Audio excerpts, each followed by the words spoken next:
we've just been smacked back down to earth with an absolute bang. Lads.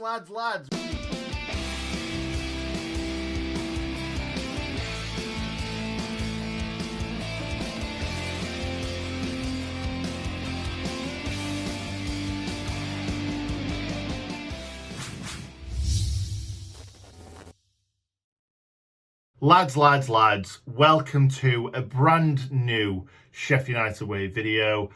I've just watched Sheffield United be beaten 3-1 by Spurs, the reverse fixture of what happened last season.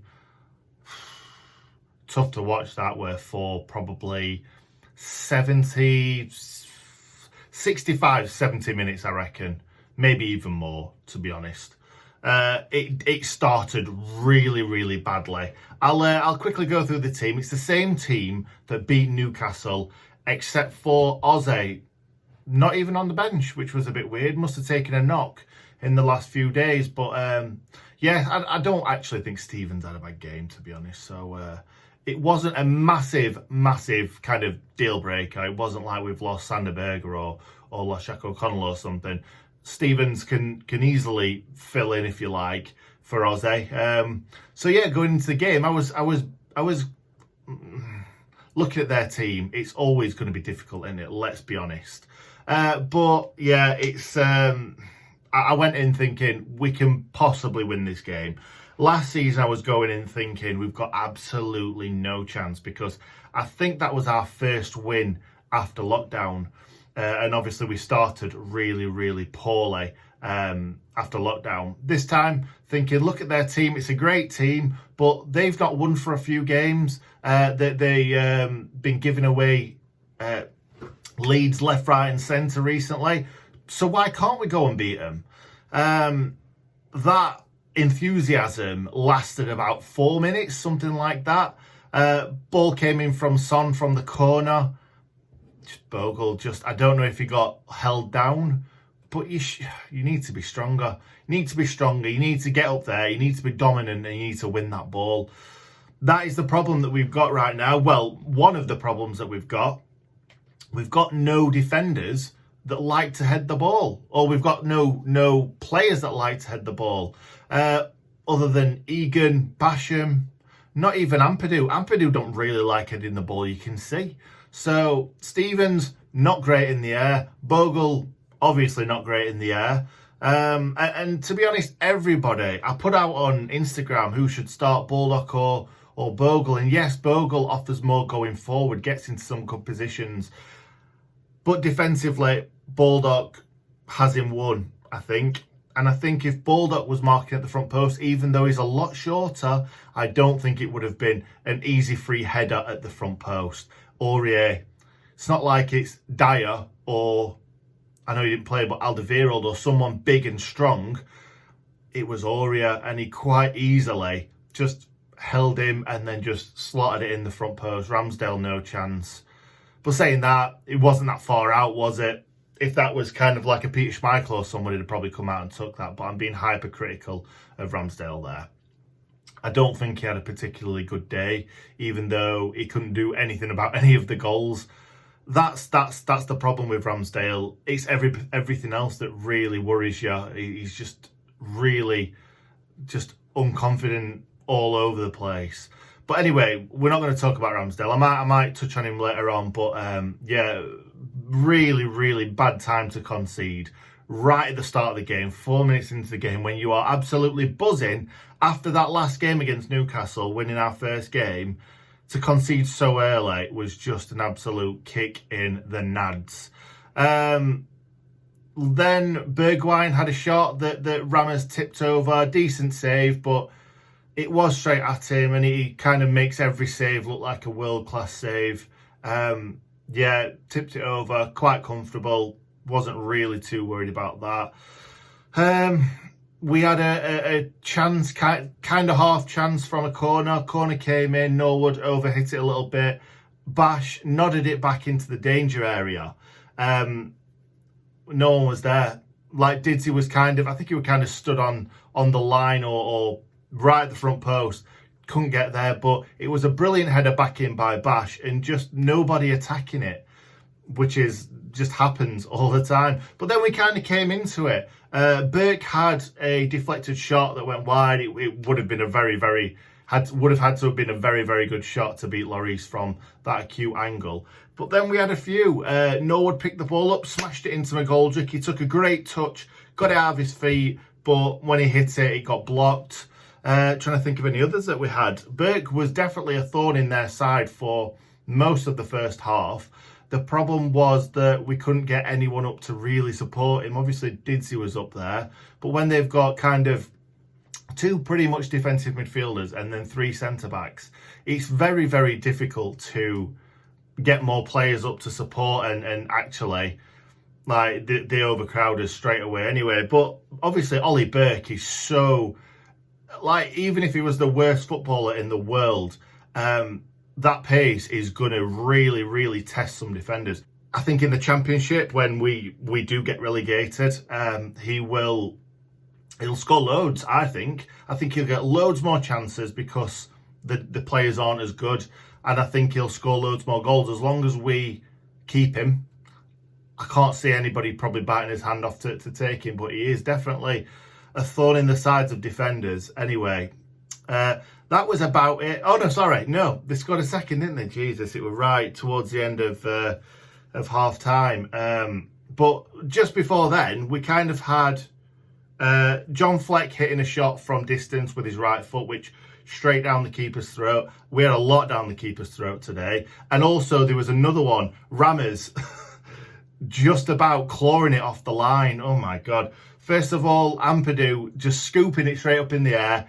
And you could see everybody, Kane going towards the ball, Ampadu going towards the ball, just stood under the line. It's like, this is going in 100%. And somehow Rammers just managed to claw it away. And I don't think they really gave him the respect that he deserved in that one, because any goalkeeper would have struggled when the ball is up in the air, looping up in the air, and then dropping right down under the crossbar. And you've got Harry Kane coming in. And you've got one of our centre-backs who could possibly nudge him, put him off. And he managed to scramble it away, which I'll give him props for that. I think that was a pretty decent save. And then Harry Kane's goal came. What an absolute calamity by Norwood. 3 goals that we conceded today. 3 times we gave them the goal, really. Not gave them the goal, but made a mistake in the build-up to a goal. This one, Norwood taking way too much time on the ball and someone just kind of nabbing it off him. The second and the third was kind of carbon copy what Norwood did. It's just criminal in the Premier League. You wouldn't see anybody else in the Premier League do that. So Norwood needs to sort himself out, because before the game, I was saying Norwood, Lundstrom and Fleck need to start every single game going into the end of the season. To be fair, how many more players have we got? We've got Osborne in midfield, that could play midfield, sorry. We've got Ampadu that could play midfield, that it looks like he's going to go back into midfield, unfortunately, because Wilder took Norwood off, and it wasn't like, we'll take Norwood off, we'll bring a striker on or an attacking player on. It was bring him off because he's having a bad game. And I don't think Norwood would have appreciated being brought off like that, but he deserved it. He deserved it because he let them take the ball off him. A couple of passes later, it's at Harry Kane's feet, running onto it, and bloody hell, Harry Kane in that position. They said it's like a penalty for him or like a tapping for him, but in that position, a lot of like top-end elite Premier League players would be rolling that into the corner. Excellent, excellent finish. Ramsdale didn't really have a chance with that one. Didn't go right in the corner, but enough that Ramsdale wasn't really given a chance. So that was half-time. Really, really down in the dumps at half-time, thinking another 2 mistakes have led to 2 goals being conceded. And the thing is, if you're playing a team like Newcastle or you're playing a team like West Brom or someone like that, and you make a mistake, it's not always going to be capitalised on. When you're playing against players like Son, Kane, even like Bergwijn, these sorts of players will take that ball off you and will put the ball in the back of the net. So coming into the second half, Spurs just completely sat back. And obviously Mourinho told them to do that. And we played some great football. But we can't expect every team in the Premier League just to sit back and let us play football. We need to take the game to teams. Even when they're taking it to us, we need to be strong at the back. We need to not concede stupid goals, giving away possession really simply. But we also need to be attacking, because when Spurs were kind of in the pomp in that first half, we couldn't get anywhere near them, really. Like, they made some chances, they didn't make too many clear-cut chances other than the goals. But at the same time, we had to wait for them to kind of sit back a little bit to let us play. We're kind of like an older brother letting the younger brother play football. It was like, can I have a game now? And it really did feel like that for most of the game. We played some great stuff at the start of the second half, and I think Basham got down the right and played it in for, Ender Stevens ended up having a shot, I think it was. But it was really, really good play in the lead-up, and that was how we played last season, especially away at Spurs. We absolutely played them off the park last season away, and it felt like that first kind of attack. And then down the wing, Fleck picks the ball up, rolls it out of his feet, absolutely beautiful cross. And it was a great cross, but I'm going to give all the props to David McGoldrick for just attacking that ball. I don't think I've ever seen David McGoldrick attack a ball like that in the air. It felt like an Ollie McBurney kind of attack of the ball. We haven't seen that from Didsy too much. Like, he scored an odd header or two here and there, but it was like he needed to win that ball. Again, Didsy scoring goals. I think the commentator said something like, Lundstrom chipped in with 5, something like that. Fleck chipped in with 4, 5, 6 goals last season. How many goals have come from midfielders this season? I'm trying to think. I think they're all attackers, other than maybe Sander Berge penalty. Maybe I'm missing 1 or 2, but very, very little coming from the midfield and the defence. That's where we got goals from last season. We didn't score many. Strikers didn't score too many, but the midfield definitely chipped in, and they're not doing that anymore. So what I'm going to say is that Lee Hendry was up Spurs' arse all game long. It really got on my nerve. He's an ex-Sheffield United player. Fair enough. He definitely didn't play for Spurs at all, I don't think. So it can't be anything to do with that. But he was just up their arse all game. Now, fair enough, he might not have had the best time at Bramall Lane. But surely he's not got anything against us to be completely anti-Sheffield United. At one point, when Ramsdale made that save from on the line, all he said was, look at Harry Kane, look at his movement, look how he's getting in there. And it's like, he's just stood underneath the bar waiting for the ball. Like, I'd understand if he was under the bar, jumping up, trying to win that header. But he just waited for it to just fall and see what Ramsdale did. So it just felt very, very anti-Blades today from Lee Hendry. I was sick of hearing him. But really, after we'd scored that goal, after Didsy had put that header in the back of the net, they were all over us. It were almost like that was an equaliser and they were trying to go and win the game, which they were trying to go and win the game, but they were already 2-1 up. And I don't know. I kind of felt like after we'd scored that goal, we were going to go on and score more and more and more. Not more and more and more, but go on and create more chances and really push that envelope to try and get that second goal. But as soon as they scored, they were all over us. And it was almost like they were waiting for us to score so that they could score another, for some weird reason. And that was about it. I can't really remember us having any other attacks after that. It was all Spurs. They got that third goal by Norwood doing the same thing again, just letting it run across his body. And he just didn't learn. Just didn't learn from the first time. They took it off him. Fair enough, it ended up being a really good goal, but I don't think that he meant to do that. Maybe it's just my Sheffield United brain telling me that. But if he did mean to do it, it was a complete fluke. It just was. Like, the ball was lovely, lovely little dink ball over to him. And he just clipped it. He just tried to get it either back in that direction for someone to come in at the back post, or thinking, I might be able to lob him, but let's just knock it into that direction. And it ended up in the back of the net. Nothing Ramsdale could do about that again. how is he expecting that ball to just be perfectly lobbed over him and then hitting the post and going in? So yeah, wasn't a very enjoyable day for me, for Sheffield United, for anyone really. It was good to see us score a goal, good for him to give us something to cheer about, but it just didn't last long, really, did it? I'll quickly go through the team because I've banged on for quite a while now. Ramsdale always scares the life out of me. There were one with Son where he came out and he were like, "This is Son, I'm scared, I don't know what to do, I'll just be here," and not... Because I think he thought he was going to give away a penalty. He should have flown in there, won the ball, but saying that, if he'd have flown in and brought him down, I'd have been like, "What's he doing there, sir?" You just got to be confident as a goalkeeper, and his confidence is so low. Everything that he comes out for, he's just uncertain about. Bogle right wing back, I thought Bogle was okay going forward. Shocking, really, it was his fault for the first goal, obviously. Not great defensively. Derby fans told us that Bogle is not good defensively, but he's decent attacking, and I think it just shows. Yet again, we can't get one right wing back that can do both. We've got George that's great defensively and can't find that final ball or score goals or whatever, and we've got Bogle who is great going forward but not as good defensively. So yeah, excellent. That's what we like to see.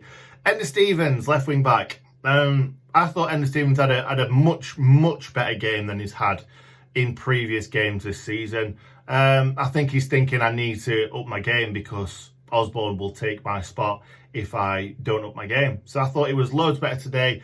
Good passing play on the left-hand side with Fleck. Yeah, he played all right. Can't really grumble. Chris Basham didn't make any mistakes. Cleared the ball when he had to. Didn't really do anything wrong in my eyes. I thought he played all right. Egan, same. Ampadu was okay. He sliced that ball into the air, nearly causes a bit of problems there, but the defence wasn't the problem today. It was, other than obviously Bogle, but it was Ollie Norwood giving stupid possession away all the time. Ollie Norwood, we'll go on to now. Great little segue there. Terrible. He moves the ball around really well, but it feels like he thinks he's got an hour on the ball every time he gets it, and you can't do that in the Premier League.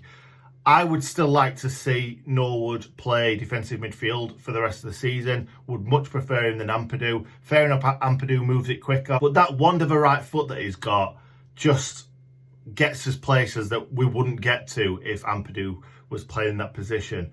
I think he will get caught out against the bigger teams like Spurs today, but he won't get caught out against other teams. So I would still play Norwood there, even though I think a lot of people will disagree with me. Lundstram, I thought he had a good game, getting forward. Again, wasting possession, having shots from miles out. One point, it looked like he was trying to put a cross in, and then obviously it looked like he was trying to find that far corner as he struck it. Just play for the team, mate. Just play for the team. I know you're not going to be here for much longer, but just play for the team. Help us out. But yeah, I thought overall he had a good game. I thought Fleck is getting better and better as weeks go on. It shouldn't be like this because Fleck has been probably our best player every season since he's joined, or one of the best players anyway. I thought Ollie Burke had a great game, thorn in their side all day long. Had a couple of shots as well, which was nice to see. A couple of shots on target too. Didze scored his goal, played well. It's always good when Didze scores because more often than not, he always plays well. And when he gets that goal, people actually stand up and praise him more. And he definitely deserves all the praise he gets every single week. The subs that came on, let me think. Keane Bryan did okay, sliced a couple of balls. Like, there weren't much else that he could do when he came on. I think Tottenham had kind of given up the ghost. They were 3-1 up. They could see that we weren't getting back in. We'd given up when Brewster and Billy Sharp had come on, haven't we, really? Like, Brewster, I think he will be great next season in the Championship, but he's not ready for the Premier League just yet. He just chases shadows, really. I think unless we are attacking with intent, passing the ball around really well and creating chances, Bruce is going to be pointless being on the pitch. I'd rather have Ollie Burke and I'd rather Ollie Burke ran himself into the ground trying to create something than than Brewster just running around in circles. Billy Sharp came on, but we were playing balls to him that were in front of him, and he's not quick enough, is he? Again, another player that needs to be on the pitch when we're creating chances. Billy Sharp's not going to create anything from nothing, really, is he? So that's about it. Another poor result. Not necessarily a poor performance. Poor defensively. 3 shocking mistakes. Could have been 4, 5, 6 though, in all honesty. But we did play some good stuff at times. And this season, there's been a lot of games where we've not played any good football. Southampton, Burnley. There must be lots more. But it's nice to see us playing some good football, creating some chances, and actually scoring a goal. Anyway, thanks for watching, guys. If you're new around here, don't forget to subscribe.